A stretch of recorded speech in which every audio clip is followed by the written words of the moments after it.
Welcome! Today we're going to clear the document jam error on your Brother machine.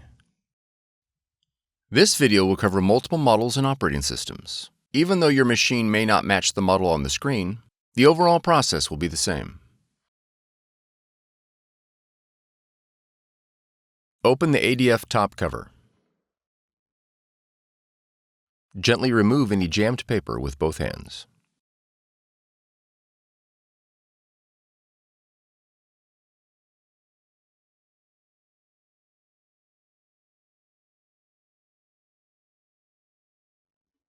Raise the ADF output tray.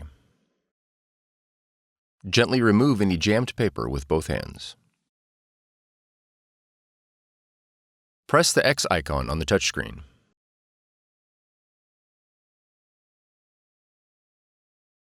For more tutorials, FAQs, and videos, visit us at www.brother-usa.com. If you found this video helpful, be sure to subscribe. Thank you for choosing Brother.